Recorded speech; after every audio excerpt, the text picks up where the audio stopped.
읽어드린 본문의 말씀을 중심으로 누가 왕인가 이런 제목으로 하나님 말씀을 전해드리겠습니다. 한국 속담에 보면은 호랑이 없는 굴에 여우가 왕노릇한다, 혹은 토끼가 왕노릇한다 그런 말이 있습니다. 즉 뛰어난 사람이 없는 곳에는 보잘것없는 사람이 설쳐된다 그런 의미입니다. 그리고 또 이런 속담도 있어요. 힘이 세면은 소가 왕노릇 할까? 라는 말도 있습니다. 즉 아무리 힘이 센 장사라도 왕은 아니다. 왕은 따로 있다라고 하는 뜻입니다. 그런데 성경에도 보면은 왕노릇한다라는 표현이 있습니다. 이 단어는 앞에 그 속담에서 보듯이 좀 부정적인 뜻으로 많이 쓰였기 때문에 왕노릇한다라고 하는 것을 그 성경에서 읽으면은 요건 좀 아닌 것 같다. 왜 번역을 이렇게 했지? 하고 좀 마음이 안 좋아질 때가 있습니다. 그래서 제가 개역 한글 그 성경에서 왕노릇한다라는 구절이 몇 번이나 나왔는가 한번 찾아보았습니다. 총 14 구절이 성경에 나옵니다. 근데 이 왕노릇한다라는 표현이 구약 성경에는 하나도 안 나오고요. 이게 신약 성경에만 나오는 표현법입니다. 그 중에 의가 왕노릇한다, 정의 있죠? 의가 왕노릇한다 하는 것이 한 번 나오고요. 죄가 왕노릇한다 하는 것이 두 번 나오고요. 그리고 사망이 왕노릇한다 하는 것이 두 번 나오고요. 그리고 예수님이 왕노릇한다 하는 것이 네 번 나오고요. 그리고 저와 여러분 믿는 사람 우리들이 왕노릇한다 하는 것이 가장 많이 6번이나 나옵니다. 신약 성경이 쓰여진 그 헬라어로 왕을 바실레우스라고 하고 왕국을 바실레이아라고도 하고요. 또 왕노릇한다 하는 것을 바실레우오라고 합니다. 영어로는 왕노릇한다는 것은 룰오버, 다스리고 통치한다, 혹은 또 reign, R-E-I-G-N, 지배한다, 통치한다 이런 단어를 씁니다. 그런데 그 헬라어나 영어를 그 한국어로 번역할 때 그거 통치한다, 지배한다 이런 말로는 좀 부족해가지고 왕노릇한다라고 일괄적으로 번역을 했습니다. 근데 무슨 노릇한다 이게 하는 이런 표현이 좀 부정적인 표현이 많잖아요. 그래서 왕노릇한다라고 번역은 했지만 좀 번역이 어떻게 좀 좋은 것이 없었을까 그런 생각이 들기도 합니다. 여러분 각 나라에 보면은 왕조가 있고 왕들이 있습니다. 그리고 그 우리가 역사를 배울 때 학생들이 자기네 나라의 그 왕들을 이름 순서대로 차례대로 외우는 경우가 많습니다. 한국의 경우는 어떻게 외우죠? 조선 왕조, 태정태세 문단세, 예성년중 임명선, 광인효용, 숙경년, 정순헌철 고순 이렇게 해가지고 조선 왕조 27명의 왕들의 이름입니다. 그 중에서 그 이름의 앞머리만 따가지고 외우는 방식입니다. 이거 외워보셨죠? 요즘 학생들은 안 외우는가요? 한국에서? 요즘도 외워요? 그렇게? 그런데 우리 한국인들이 이렇게 뭐 태정태세, 문단세 이렇게 외우는 것을 보면은 중국 사람들이 우리를 굉장히 부러워합니다. 왜 그럴까요? 중국은 하도 왕조가 많고 왕들도 하도 많아가지고 그거 외우기가 너무너무 힘들기 때문에 그렇습니다. 그러면 여러분 성경에 있는 이스라엘의 왕들은 총 몇 명일까요? 이스라엘의 왕들은 총 39명입니다. 이 중에 남왕국 유다의 왕이 20명이고요. 그리고 북왕국 이스라엘의 왕이 19명입니다. 성경에 보면은 이스라엘의 왕조가 성립이 되고 왕들이 생기게 된 이유가 이제 나옵니다. 사사기 성경책 그 맨 마지막 장 마지막 구절인 21장 25절에 보면 이런 구절이 있습니다. 그때에 이스라엘에 왕이 없으므로 사람이 각각 그 소견에 옳은 대로 행하였더라 그랬습니다. 여기서 왕이 없다고 하는 뜻은 왕의 제도만 없다고 하는 뜻이지 실제는 하나님이 이스라엘 백성들이 왕이 되어서 자신이 택한 종, 사사들을 통해 가지고 통치를 하고 있었습니다. 그러나 이스라엘 사람들은 하나님을 자신들의 왕으로 모시기를 싫어했습니다. 그리고 자신들이 왕이 되고 싶어 했습니다. 그것에 대한 표현이 바로 이거예요. 각각 그 소견대로 옳은 대로 행하였더라. 즉 왕이신 하나님의 뜻을 따르지 않고 자기들 뜻대로 자기들 멋대로 했다고 하는 겁니다. 그리고 급기야 이스라엘 백성들이 사무엘 그 선지자 사사에게 다가와서 요청을 합니다. 우리에게 왕을 세워 주소서 그랬어요. 그것을 듣고 사무엘 그 사사가 기분이 상당히 좋지 못했습니다. 왜냐하면 하나님이 자기를 통해서 왕으로서 역사를 하고 있는데 또 다른 왕을 세워달라고 하니까 기분이 안 좋아졌겠죠. 그래서 사무엘 선지자가 하나님 앞에 나아가서 하나님, 이스라엘 당신의 백성들이 왕을 세워달라고 하는데요 하고 여쭈니까 하나님이 이렇게 말씀합니다. 그들이 너를 버림이 아니요 나를 버려서 자기들의 왕이 되지 못하게 함이니라 그랬습니다. 하나님으로부터 그러한 말씀을 듣고 사무엘 사사가 백성들 지도자들을 모아놓고 솔직하게 그 얘기를 해줍니다. 너희 중에 왕을 세우면 그 왕이 너희 아들과 딸들을 종으로 삼을 수가 있고 또 너희의 가장 좋은 밭과 논을 그런 것을 빼앗아 갈 수가 있다. 그리고 그때가 돼서 너희가 그 세운 그 왕 때문에 힘들어 가지고 부르짖어 기도해도 그때는 하나님이 응답을 하지 않을 것이다. 그래도 왕을 세우겠느냐 그랬어요. 그러니까 그 말을 듣고서 그러면 안 되겠다. 하나님이 우리 왕이 되면 좋지. 우리가 왕 안 세우겠습니다. 이렇게 하면 될 텐데 이스라엘 백성들이 좀 고집이 센 사람들이 돼가지고 막무가내로 계속해서 우리도 왕이 있어야 되겠나이다. 우리도 왕이 있어야 되겠나이다 하고 외치니까 사무엘 그 사사나 하나님이 이스라엘의 왕 세우기를 원치 아니했지만 이스라엘 백성들이 계속 고집을 부리고 왕을 세워달라고 하니까 그래 하고 그냥 어쩔 수 없이 왕을 세워준 겁니다. 하나님은요 자기의 뜻을 이루어 나가는데 우리가 계속 고집을 부리면 그래 한번 해봐라 하고 이렇게 허락도 하시는 분입니다. 그래서 이스라엘에 총 39명의 왕이 세워졌는데 그 중에 뭐 좋은 왕, 선한 왕도 있지만은 대부분이 악하고 나쁜 왕이었어요. 특별히 북왕국의 왕들은 다 나쁜 왕이었어요. 다 나쁜 왕. 그 왕들 중에 여러분 기억나는 왕, 좋은 왕들 좀 있습니까? 솔로몬 왕 기억나죠? 솔로몬 왕. 그리고 또 성경에 하나님께서 가장 좋아하는 왕 누구죠? 다윗 왕입니다. 특별히 성경에 보면은 하나님이 구원자 메시아를 이 땅에 보낼 때 다윗 왕의 자손을 통해 가지고 그 자손으로 메시아를 보내겠다고 약속을 하고 있습니다. 그러니까 예수님이 오실 때 다윗 왕의 그 후손인 왕족으로 오신다고 하는 겁니다. 그래서 예수님은요, 우리가 뭐 고난의 그 모습을 하도 많이 겪었기 때문에 예수님을 고난의 종으로만 보는데 실제는 예수님은 왕족입니다. 예수님은 왕이에요.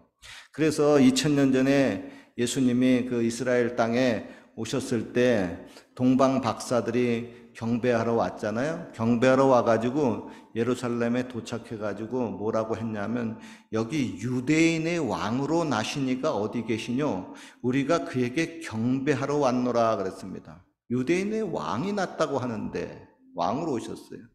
그러자 예루살렘이 크게 막 소동에 빠졌습니다.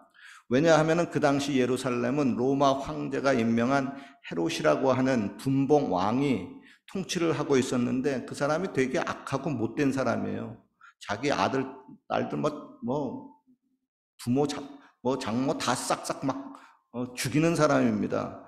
그런데 자기 말고 또 다른 왕이 이스라엘에 태어났다고 하니까 내가 왕인데 또 다른 왕이 태어났어? 이건 안 되잖아요. 반역의 씨앗이 태어났다고 하는 거 아니에요? 그래서 이거 피바람이 불겠다 생각해가지고 사람들이 막 예루살렘에 소동을 한 거예요.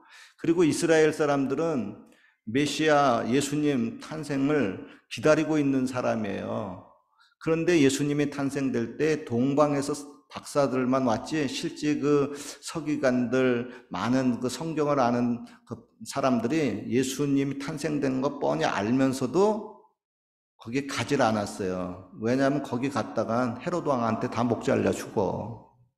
그런 이유가 정치적인 배경이 깔려 있어요.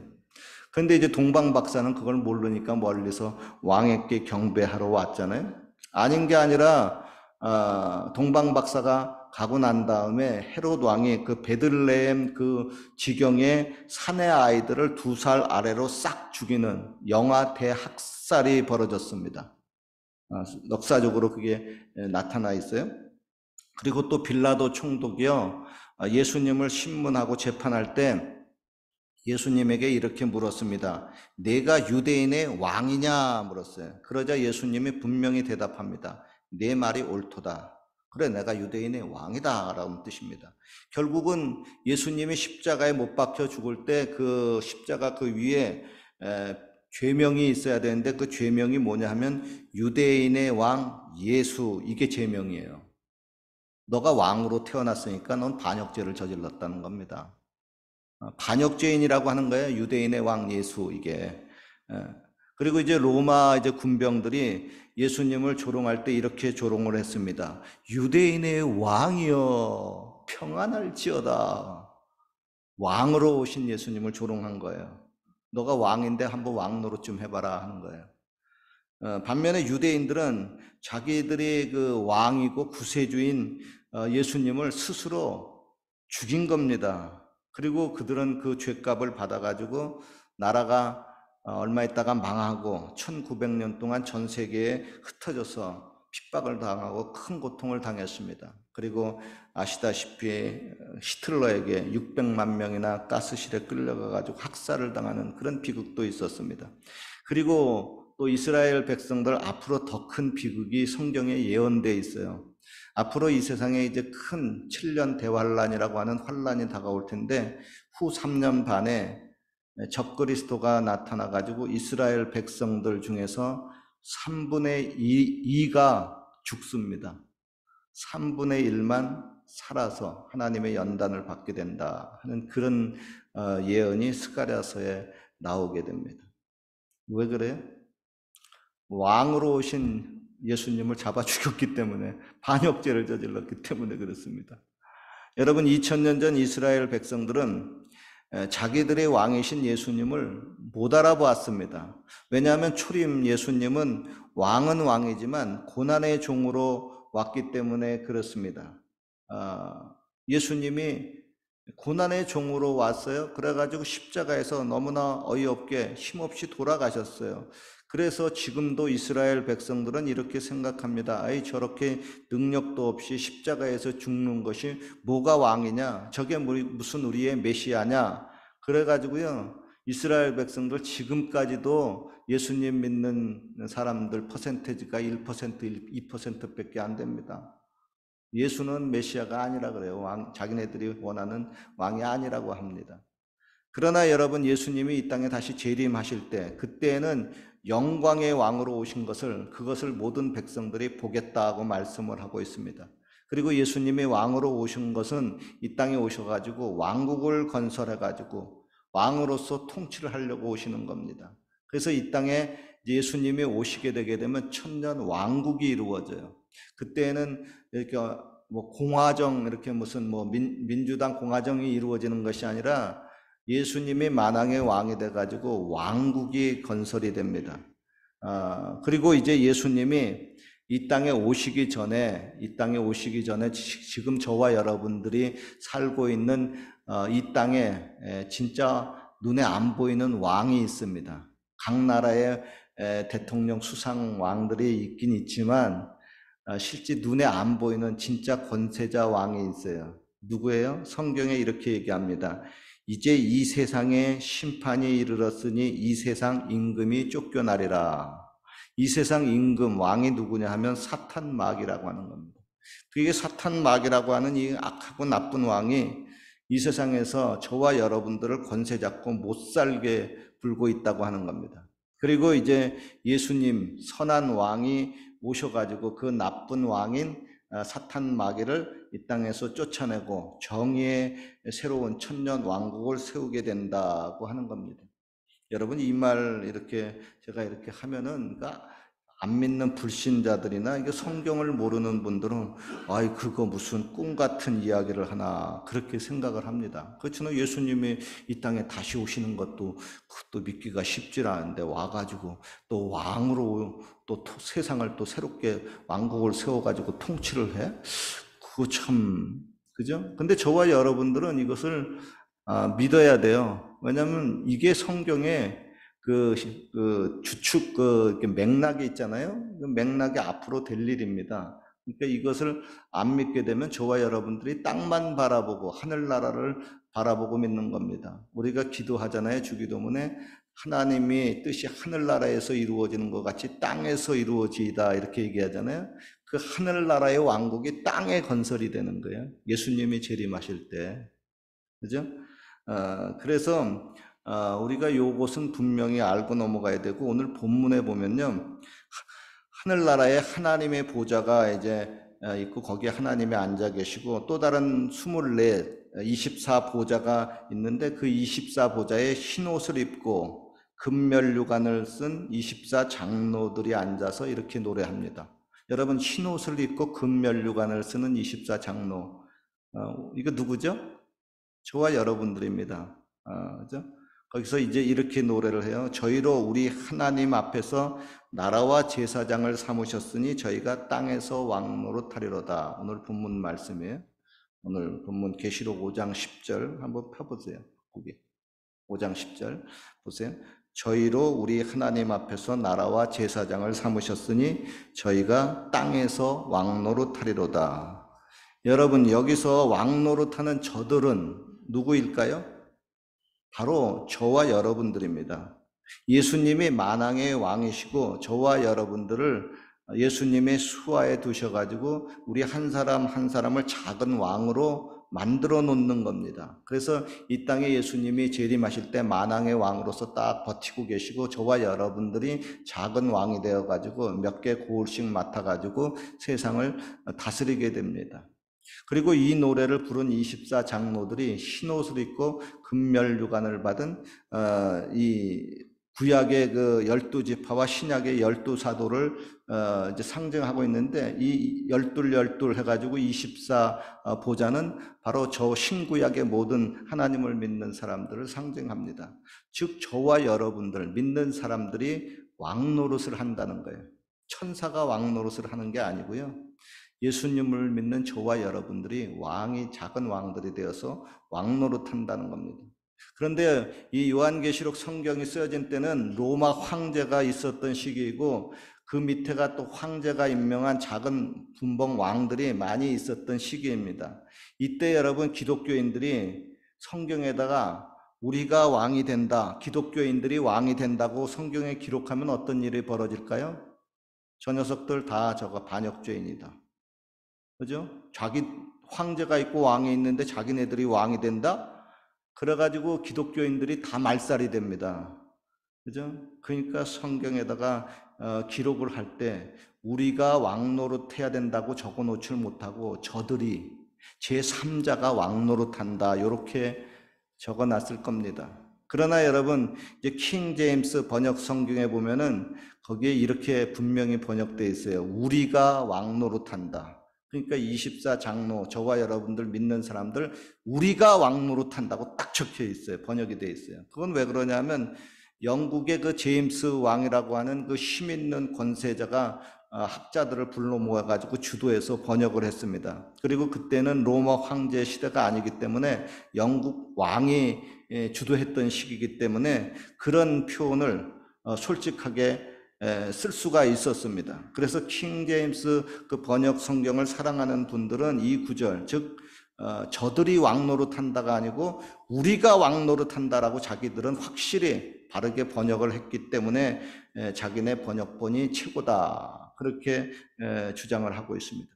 그런데 여러분 여성분들이나 또 나이가 어리신 분들은 장차 내가 왕이 되어가지고 왕노릇한다 하는 것에 대해서 그거 그렇게 관심이 없을 겁니다. 그리고 또 많은 분들이 아니 무슨 왕이 그렇게 좋다고 왕이 돼가지고 왕 노릇하냐. 왕이 되면은 사생활의 침해가 많고 자유를 잃고 피곤해질 텐데 하면서 주님, 저는 솔직히 왕이 되고 싶지 않아요.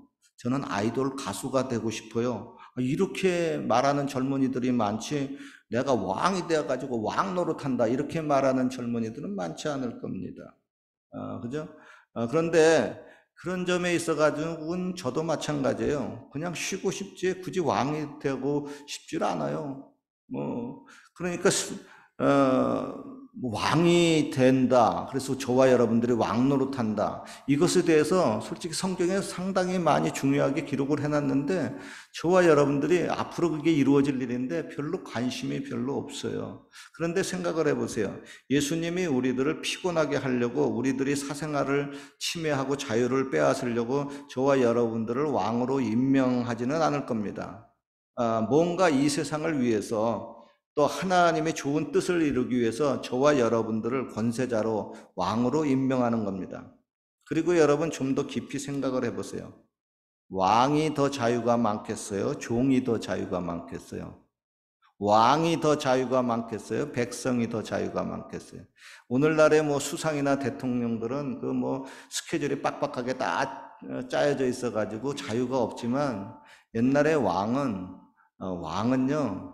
자유가 많습니다. 스케줄이 아무리 있어도 야, 그 스케줄 쳐버려. 내가 원하는 대로 이쪽 가고 싶다 그러면 이쪽 가는 거예요. 그러니까 왕국이 건설되어 가지고 왕이 되는 것과 오늘날의 대통령 수상이 되는 것하고는 또 다른 차이가 있습니다. 그러니까 왕이 되는 것이 괜찮습니다, 여러분. 할렐루야. 왕 되는 걸 너무 슬퍼하지 마세요. 성경에서 말하는 왕은 특별히 예수님이 우리를 왕으로 임명해 준 것은 좋게 해주기 위한 겁니다. 그리고 또 여러분, 저와 여러분들이 선한 왕이 되어 가지고 나라를 잘 다스리고 사람들을 잘 다스리면은 많은 사람들을 유익하게 하고 행복하게 할 수가 있습니다. 중요한 것은 하나님이 나를 왕으로 임명한다고 하는데 내가 과연 왕의 자질이 있을까 하고 염려하시는 분이 있는데 그 점에 대해서는 그렇게 염려하지 않아도 돼요. 왜냐하면 그때가 되면 예수님이 왕으로서의 자질을 저와 여러분들에게 주시기 때문에 그렇습니다. 그때는 선과 악을 분별할 수 있는 그런 그 힘을 저와 여러분들에게 허락해 줘요. 그러니까 솔로몬이 어렸을 때 왕이 되었을 때 하나님 앞에 하나님 나는 나이가 어려서 선과 악을 분별할 수 있는 힘이 없습니다. 나에게 선과 악을 잘 분별하고 바르게 재판할 수 있는 그런 지혜를 주세요. 그랬잖아요. 그 하나님이 그 선과 악을 바르게 분별을 해서 좋은 왕이 될 수 있는 그런 지혜를 준 것처럼 저와 여러분들이 이제 왕이 이제 되게 되면 하나님이 예수님이 그런 지혜를 주십니다. 그래서 좋은 왕이 되는 거예요. 그리고 성경에 보면 우리가 왕 노릇할 때 이런 표현을 씁니다. 그리스도로 더불어 왕 노릇한다. 그분과 함께 왕 노릇한다. 그리스도로 말미암아 왕 노릇한다. 즉 저와 여러분들이 왕이 될 때 내 혼자만의 능력으로 왕 노릇하는 것이 절대 아닙니다. 예수님과 함께 예수님으로 말미암아 예수님과 더불어서 왕 노릇을 하는 겁니다. 그러니까 왕이 된다고 너무 걱정할 필요가 없어요. 예수님이 다 책임집니다. 결론입니다. 저와 여러분들은 장차 왕이 될 사람들입니다. 지금은 왕 같은 제사장으로서 그분의 아름다운 덕을 선전하고 있습니다. 즉 열심히 전도하고 있습니다. 그리고 잠시 후에 우리는 그토록 원하는 만왕의 왕이신 예수님이 이 땅에 재림하시게 되는 것을 보게 될 겁니다. 그리고 예수님이 예루살렘 쪽으로 들어가셔가지고 그 예루살렘을 수도로 세계의 수도가 예루살렘이 됩니다. 예수님이 오셔서. 그래가지고 거기서 통치를 하시고 저와 여러분들은 또 흩어져서 이렇게 작은 왕들이 되어서 세상을 통치하게 됩니다. 그때는 사탄 마귀가 예수님이 무저갱에다가 가둬버리기 때문에 그때는 평화의 왕국이 되는 겁니다. 아무쪼록 여러분 만왕의 왕 되시는 예수님 밑에서 그분과 또 좋은 관계를 맺으면서 좋은 모습으로 왕의 자질과 덕행을 또 잘 갖추면서 왕이 얻는 그런 또 큰 은혜와 권세를 같이 얻으시길 주의 이름으로 축원합니다. 기도드리겠습니다. 하나님 아버지, 내 자신을